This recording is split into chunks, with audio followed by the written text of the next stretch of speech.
안녕하세요. 공간 컨설턴트 하티스트입니다. 오늘은 아파트 리모델링 시 미리 알아야 할 사항에 대해 말씀드리겠습니다. 집을 수리하려고 계획하였다면 누구나 좀 더 저렴하게, 좀 더 빨리 공사를 끝내고 싶을 것입니다. 하지만 작게는 수백에서 많게는 수천만 원 그 이상의 돈을 들여 수리를 하고 이사를 하는 일이 대부분의 사람들에게 자주 있는 일은 아니라서 공사를 하다 보면 시행착오가 많이 발생하게 됩니다. 그래서 공사를 하기 전에 알아두면 금전적, 시간적으로 손해를 줄일 수 있는 사항들에 대해 알아보겠습니다.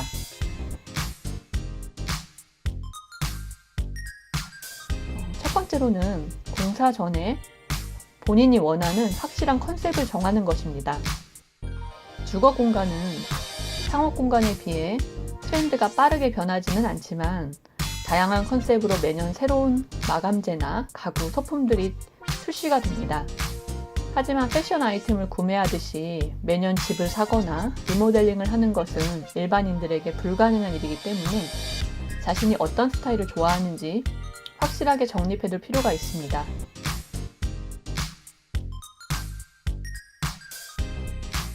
모던, 내추럴, 클래식, 캐주얼, 빈티지와 같은 큰 개념을 잡아보시고 그에 맞는 가구나 소품, 마감재 색상까지 구체적으로 원하는 것을 설명할 수 있어야 만족스러운 결과물을 얻을 수가 있습니다.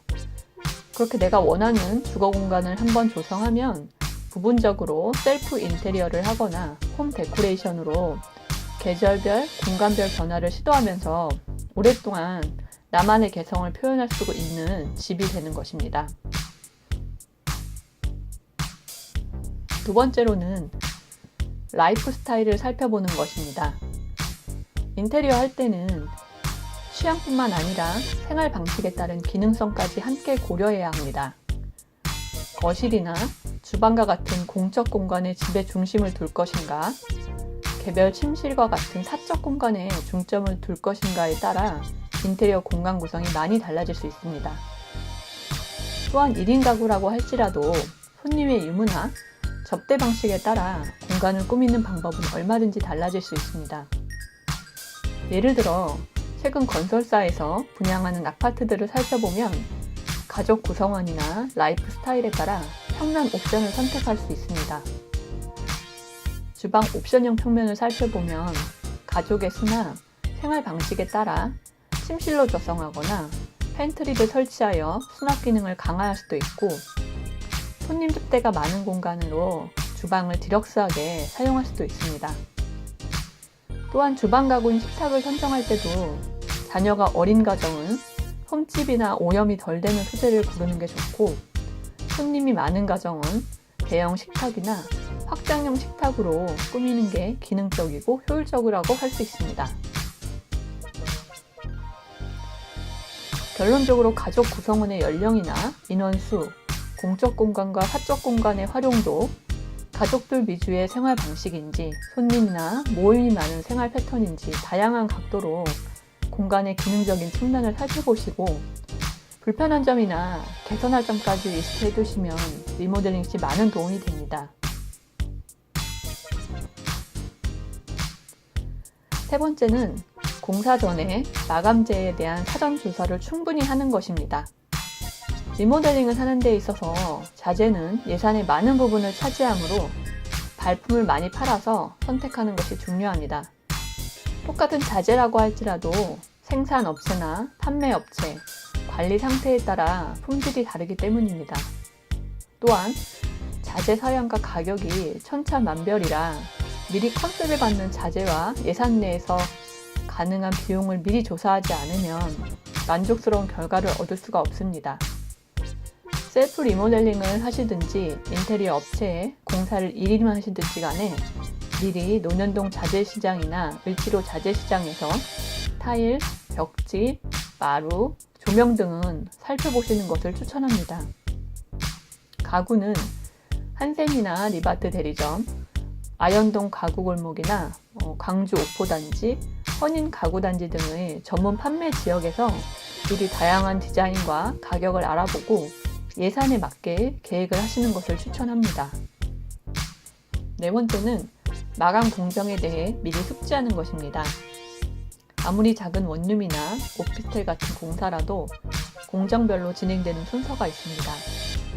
공정별 일정이 잘 계획되어야 공사 기간도 줄이고 업체들과의 협의도 도움이 되면서 마감 수준을 높일 수가 있습니다. 대략적인 공사 순서는 기존 마감재를 철거한 후 전기 설비 시설을 리모델링하는 설계 계획에 맞춰서 추가하거나 변경합니다. 그 후에 샤시와 방문을 설치하고 몰딩, 도장, 필름, 타일, 도배, 바닥 마감재, 가구, 조명 및 위생기기 순서로 시공이 됩니다. 시간이 없다고 무조건 일정에 공사 기간을 맞춰달라고 요청하시거나 시공상의 순서를 바꾸거나 하는 것들은 전체적인 공사 품질을 저하하는 요인들입니다. 또한 철거를 하면서 기존에 드러나지 않았던 누수나 단열, 결로 등의 문제가 발생되면 예상했던 공사 기간이나 금액이 올라갈 수 있음을 미리 염두에 두어야 합니다. 건축의 3대 요소는 구조, 기능, 심미성인데 좋은 집은 튼튼한 구조가 최우선입니다. 구조적으로 튼튼해야 누수, 결로, 단열 등의 기능적인 문제가 발생하지 않습니다. 또한 살면서 냉난방비나 관리비를 아낄 수가 있고 마음 편하게 아름답게 꾸미고 편하게 휴식을 취할 수가 있습니다. 5번째로는 리모델링 법규를 준수하는 것입니다. 아파트 거실 발코니에 양 날개 벽과 같은 내력벽을 허물거나 기둥 보와 같은 구조부의 변경이나 훼손은 공동주택의 안전에 큰 위험을 주는 불법 공사이므로 관련법을 준수해서 리모델링을 해야 합니다. 공사를 리모델링 업체에 의뢰하면 설계 단계에서 합법적으로 가능한 변경을 검토해 줍니다.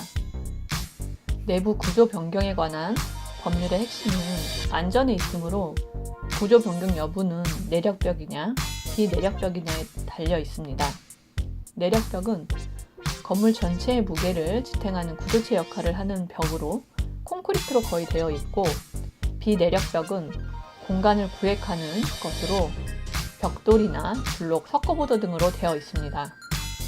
내력벽인지 비내력벽인지는 외관상으로는 파악하기 힘들고 아파트 관리사무소를 통해 도면을 확인하거나 공사 업체를 통해 확인할 수가 있습니다. 다시 한번 정리해드리면 첫 번째로는 인테리어 컨셉을 정하는 것입니다. 관련 인테리어 이미지나 가구, 조명 이미지, 마감재나 색상에 관련된 자료를 수집하여 본인이 원하는 인테리어 컨셉을 정확하게 아는 것이 중요합니다. 두 번째는 라이프 스타일을 살펴보는 것입니다. 가족 구성원의 연령과 인원수, 공적 공간과 사적 공간의 활용도, 가족들 위주의 생활 방식인지, 손님이나 모임이 많은 생활 패턴인지 살펴보시고 불편한 점이나 개선할 점까지 리스트를 한다면 더 많은 도움이 될 것입니다. 세 번째는 공사 전에 마감재에 대한 사전조사를 충분히 하는 것입니다. 자재 사양과 가격이 천차만별이라 컨셉에 맞춰 예산 내에서 가능한 마감재와 비용을 미리 조사하지 않으면 만족스러운 결과를 얻을 수가 없습니다. 네 번째는 마감 공정에 대해 미리 숙지하는 것입니다. 우선 철거를 한 후 전기 설비 시설을 변경하거나 추가를 하고 창호를 설치한 후에 몰딩, 도장, 필름, 타일, 도배, 바닥 마감재, 가구, 조명 위상기기 순서로 시공이 됩니다. 다섯 번째는 리모델링 법규를 준수하는 것입니다. 내부 구조 변경에 관한 법률의 핵심은 안전에 있으므로 공동주택에 안전에 위험을 주는 일은 없도록 관련법을 준수해서 리모델링을 하시길 바랍니다. 오늘 정보가 도움이 좀 되셨나요? 앞으로 계속 이런 정보 받아보실 테니 구독 부탁드립니다.